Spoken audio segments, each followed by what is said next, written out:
तुमने कभी गौर किया है जो लोग सबसे ज्यादा समझदार होते हैं वही सबसे ज्यादा उदास क्यों दिखते हैं? जिनके पास डिग्रियों का अंबार होता है, जो किताबों के भंडार खोद लेते हैं, जो हर सवाल का जवाब जानते हैं, वही अक्सर रात को नींद नहीं पाते। उनके माथे पर हमेशा सिकन होती है, उनकी आंखों में गहरा अंधकार छाया रहता है। बुद्धिमान व्यक्ति परेशान इसलिए नहीं होता कि दुनिया में समस्याएं ज्यादा हैं, वो परेशान होता है क्योंकि उसकी बुद्धि समस्याएं पैदा करती है। तुम्हारा मन एक ऐसी मशीन है जो समस्याओं को हवा देती है, उन्हें पालती पोसती है, उन्हें बड़ा करती जाती है, और जितनी तेज बुद्धि होगी उतनी ही तेजी से ये मशीन चलेगी। मैंने एक वैज्ञानिक को देखा, उसे नोबेल पुरस्कार मिला था, लेकिन जब वो मेरे पास आया तो उसकी आंखों में इतना अंधकार था कि मैं चौंक गया। मैंने पूछा, तुम्हें क्या परेशानी है? ये वो बोला, मैंने जीवन की हर गुत्थी सुलझा ली है, लेकिन मरने के बाद क्या होगा ये नहीं समझ पा रहा। मैंने कहा, तुमने जो गुत्थियां सुलझाई वे तुम्हारे मन ने ही बनाई थी, और ये नई गुत्थी भी तुम्हारे मन की ही उपज है। बुद्धिमान व्यक्ति का दुख इसलिए गहरा होता है क्योंकि वह हर चीज को विश्लेषित करता है। वह फूल को भी तोड़कर देखता है ताकि उसकी संरचना समझ सके, लेकिन फूल मर जाता है। वह प्रेम को भी परिभाषित करने की कोशिश करता है, उसे शब्दों में बांधना चाहता है, लेकिन प्रेम शब्दों में नहीं बंधता, वो फिसल जाता है। फिर वो परेशान होता है, मैं इतना बुद्धिमान हूं फिर भी प्रेम को समझ नहीं पाया। तुम्हारी बुद्धि एक चाकू की तरह है। चाकू से तुम सब्जी काट सकते हो, लेकिन अगर उसी चाकू से तुम अपने हाथ काटने लगो तो दुख होगा ना। बुद्धिमान व्यक्ति अपनी ही बुद्धि से अपना ही हाथ काटता रहता है, वह हर पल विश्लेषण करता है। मैंने यह क्यों कहा, उसने ऐसा क्यों कहा, मेरे पीछे क्या मतलब है, भविष्य में क्या होगा। यह विश्लेषण ही उसकी मृत्यु बन जाता है। एक गांव में एक विद्वान रहता था। वह पूरे जिले में सबसे ज्यादा पढ़ा लिखा था, लेकिन वह हमेशा चिंतित रहता। एक दिन एक साधु गांव में आया। विद्वान ने उससे पूछा, महाराज, मेरी समस्या यह है कि मैं हर रात सो नहीं पाता, हजारों विचार मेरे मन में उफनते हैं। साधु ने कहा, तुम्हारे पास कितनी किताबें हैं? विद्वान ने कहा, 500 से ज्यादा। साधु बोला, तुम उन सबको आग के हवाले कर दो। विद्वान चौंका, पागल हो गए हो, ये तो मेरी जान है। साधु मुस्कुराया, तो फिर अपनी जान से ही परेशान रहो। बुद्धिमान व्यक्ति अपने ज्ञान को अपना अहंकार बना लेता है। वह सोचता है मैं जानता हूं, और जहां मैं आया वहां परेशानी आई, जहां जानता हूं आया वहां द्वंद्व आया। तुम नहीं जानते, यह स्वीकारोक्ति ही मुक्ति है, लेकिन बुद्धिमान व्यक्ति यह स्वीकार नहीं कर सकता। वह कहेगा, नहीं, मैंने तो पीएचडी की है, मैंने तो शोध किया है, मैं तो जानता हूं। और इसी जानने के घमंड में वह बदता चला जाता है। तुम्हारी बुद्धि तुम्हें भविष्य में ले जाती है। वो कहती है, कल क्या होगा, कल तुम्हारा बैंक बैलेंस क्या होगा, कल तुम्हारी सेहत कैसी होगी, कल लोग तुम्हें क्या कहेंगे। और जब तुम भविष्य में होते हो तो अस्तित्व वर्तमान में खिला हुआ है। तुम वहां नहीं हो जहां जीवन है, तुम वहां हो जहां केवल काल्पनिक फूल खिलते हैं और वे सब जहरीले होते हैं। एक और बात, बुद्धिमान व्यक्ति को हर चीज में अर्थ खोजना होता है। वो फूल को देखता है तो पूछता है इसका क्या अर्थ है, वो बादलों को देखता है तो पूछता है क्या संकेत दे रहे हैं, लेकिन प्रकृति में कोई अर्थ नहीं है। फूल बस खिलता है, बादल बस बरसते हैं, सूरज बस चमकता है, लेकिन तुम्हारी बुद्धि उन्हें भी अर्थों में बांधने की कोशिश करती है, और जब अर्थ नहीं मिलता तो तुम परेशान हो जाते। मैं तुमसे कहता हूं, जीवन अर्थहीन है, और यह उसकी सबसे बड़ी सुंदरता है। अगर जीवन का कोई अर्थ होता तो वो बहुत छोटा होता, वो एक परिभाषा में बंध जाता। लेकिन जीवन अपरिभाषित है, अनंत है, और बुद्धिमान व्यक्ति इस अनंत को परिभाषित करना चाहता है। वो अपनी छोटी सी बुद्धि से उस विशालता को पकड़ना चाहता है जो अपने आप में ही विराट है। तुम्हारी बुद्धि तुम्हें अकेला छोड़ देती है। जितनी बुद्धि बढ़ती है उतना ही तुम दूसरों से अलग हो जाते हो। तुम्हें लगता है मैं समझदार हूं, ये लोग तो मूर्ख हैं, और इसी सोच में तुम अपने को एक द्वीप बना लेते हो। लेकिन जीवन संबंधों में है, प्रेम में है, एकता में है। जब तुम अलग हो जाते हो तो जीवन का स्रोत तुमसे अलग हो जाता है, और फिर तुम सूखने लगते हो, सिकुड़ने लगते हो। मैंने एक और वैज्ञानिक को देखा, वह मनोविज्ञान का प्रोफेसर था। उसने अपनी पूरी जिंदगी मन को समझने में लगा दी, लेकिन जब वो मेरे पास आया तो वो रो पड़ा। उसने कहा, मैंने मन के हर कोने को छान मारा, लेकिन मैं खुद इतना अशांत हूं कि मुझे सुकून नहीं मिलता। मैंने कहा, तुमने मन को समझा, लेकिन मन से परे क्या है ये नहीं देखा। तुम चीजों को तोड़ते रहे, लेकिन उसे नहीं देखा जो टूटता नहीं। बुद्धिमान व्यक्ति की सबसे बड़ी समस्या यह है कि वो सोचता है समस्या का समाधान और अधिक बुद्धि से मिलेगा। अगर कोई समस्या आती है तो वो और अधिक सोचता है, और अधिक विश्लेषण करता है, और अधिक किताबें पढ़ता है। लेकिन वो नहीं जानता कि समस्या बुद्धि से पैदा हुई है और बुद्धि उसे और गहरी करेगी। समस्या का समाधान बुद्धि नहीं, बुद्धि का त्याग है। तुम्हें एक सरल सत्य समझना होगा, जीवन को जीना है, समझना नहीं।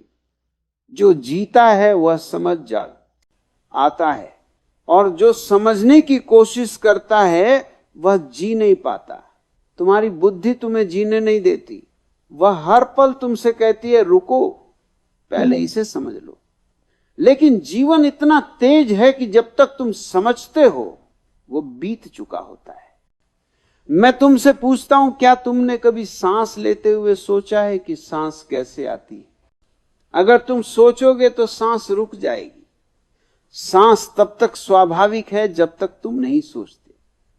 जीवन भी वैसा ही है, जब तक तुम नहीं सोचते तब तक वह प्रवाह में है। जैसे ही तुम सोचते हो प्रवाह टूट जाता है। बुद्धिमान व्यक्ति को मैं एक सलाह देता हूं, अपनी बुद्धि को ध्यान में डुबाओ, उसे विराम दो, उसे थोड़ा विश्राम दो, और देखो कि जब बुद्धि चुप हो जाती है तो तुम्हारे भीतर क्या खेलता है। वहां एक और बुद्धि है, प्रज्ञा। वह बुद्धि नहीं है, वह अनुभव है। वह सोच नहीं, अनुभव करती है। वह सोच नहीं, जानती है। वह तर्क नहीं, देखती है। और जब तुम प्रज्ञा की ओर चल पड़ते हो तो परेशानी का अंत हो जाता है। लेकिन ये यात्रा कठिन ही नहीं, असंभव सी लगती है बुद्धिमान व्यक्ति के लिए, क्योंकि उसने अपनी पूरी जिंदगी बुद्धि को पाला पोसा है। उसने अपने को बुद्धि से तोता मैना बनाया है। अब मैं उससे कहूं कि बुद्धि को छोड़ दो तो वो डर जाता है। अगर बुद्धि छोड़ दूंगा तो मैं रहूंगा ही नहीं, मेरा अस्तित्व ही बुद्धि है। मैं तुमसे कहता हूं तुम बुद्धि से ज्यादा हो। बुद्धि तो तुम्हारा एक उपकरण है, तुम्हारा स्वामी नहीं। लेकिन बुद्धिमान व्यक्ति ने उपकरण को ही स्वामी बना लिया है। वो चाकू से सब्जी काटता नहीं, चाकू उसे काटता है। एक राजा ने अपने राज्य के सबसे बुद्धिमान व्यक्ति को बुलाया। उसने कहा, मैं तुम्हें एक उपहार देना चाहता हूं। बुद्धिमान व्यक्ति ने कहा, महाराज मैं क्या चाहूंगा वह तो मैं खुद नहीं जानता। आप मुझे वह दीजिए जो मुझे सबसे आधा चाहिए। राजा ने सोचा, यह तो बड़ा चतुर है, इसे मैं ऐसा उपहार दूंगा जो इसकी बुद्धि को और तेज कर दे। उसने उसे एक जादुई दर्पण दिया। वह दर्पण हर सवाल का जवाब देता था। बुद्धिमान व्यक्ति खुशी से पागल हो गया। वह दर्पण सीखी, रात दिन दर्पण से सवाल पूछता रहता। आज मुझे क्या खाना चाहिए, कल मुझे क्या पहनना चाहिए, मरने के बाद मुझे क्या होगा। लेकिन धीरे धीरे वो परेशान होने लगा, क्योंकि दर्पण हर सवाल का जवाब देता, लेकिन हर जवाब से 10 नए सवाल पैदा हो जाते। आखिर वह दर्पण तोड़कर राजा के पास भागा और बोला, महाराज, यह दर्पण मेरे लिए अभिशाप है, इसे वापस ले लीजिए। बुद्धिमान व्यक्ति की परेशानी का मूल कारण यह है कि वो जीवन को समस्या मानता है जिसे हल करना है, लेकिन जीवन समस्या नहीं, रहस्य है। समस्या का हल होता है, रहस्य का नहीं। रहस्य को तो जिया जाता है, अनुभव किया जाता है, लेकिन बुद्धि समस्या से खेलना चाहती है। उसे हर रहस्य को समस्या में बदलना होता है ताकि वो अपनी प्रतिभा दिखा सके।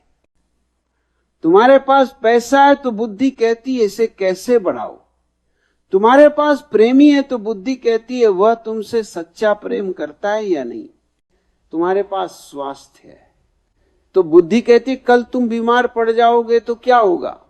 बुद्धि हर चीज में संदेह पैदा करती है, और संदेह परेशानी का बीज है। बुद्धिमान व्यक्ति को मैं एक ही उपाय बताता हूं, ध्यान। ध्यान का अर्थ है बुद्धि को विराम देना। लेकिन बुद्धिमान व्यक्ति ध्यान को भी समस्या बना लेता है।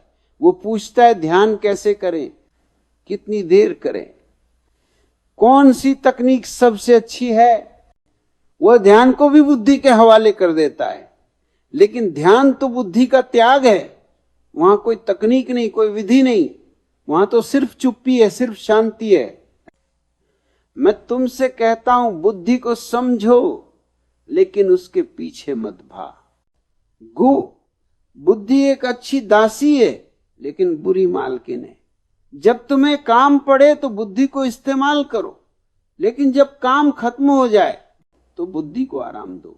लेकिन तुम तो उसे 24 घंटे दौड़ाते हो।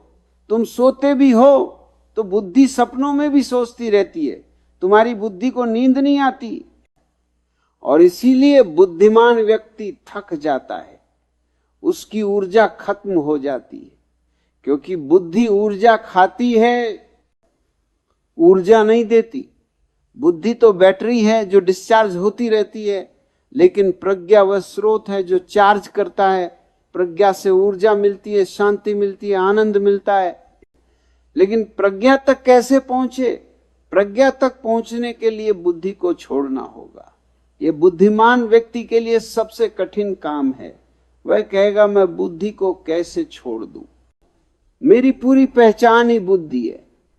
इसीलिए मैं कहता हूं पहले बुद्धि को पूरी तरह थकाओ, इतना सोचो, इतना विश्लेषण करो कि बुद्धि हार मान जाए। जब बुद्धि थक जाएगी तो वह खुद ही चुप हो जाएगी, और उस चुप्पी में प्रज्ञा का उदय होगा। तुम्हारी बुद्धि तुम्हें भविष्य में ले जाती है, अतीत में ले जाती है, लेकिन वर्तमान में नहीं आने देती। और जीवन तो वर्तमान में ही है, ये क्षण ही जीवन है। लेकिन बुद्धिमान व्यक्ति इस क्षण को कभी जी नहीं पाता। वो हमेशा कहता है अभी नहीं, पहले मैं इसे समझ लूं। लेकिन जब तक वो समझता है क्षण निकल जाता है, और फिर वो परेशान होता है, मैंने क्षण को खो दिया। मैं तुमसे कहता हूं क्षण को मत खोने दो, बुद्धि को त्यागो, प्रज्ञा को पाओ। सोचना बंद करो, होना शुरू करो। विश्लेषण बंद करो, अनुभव करो। सवाल पूछना बंद करो, चुप्पी में रहो। और देखो जब चुप्पी गहरी होती है तो वहां से एक नई आवाज उठती है। वो आवाज प्रज्ञा की है, आत्मा की है, परमात्मा की है। तुम्हारी बुद्धि तुम्हें सुरक्षा का भ्रम देती है। वो कहती है मैं हूं ना, मैं सब संभाल लूंगी। लेकिन जीवन असुरक्षित है, और जो व्यक्ति असुरक्षा को स्वीकार नहीं करता वो परेशान रहता है। बुद्धिमान व्यक्ति सुरक्षा खोजता है, ज्ञान में, धन में, संबंधों में। लेकिन जीवन तो सुरक्षा का नाम है।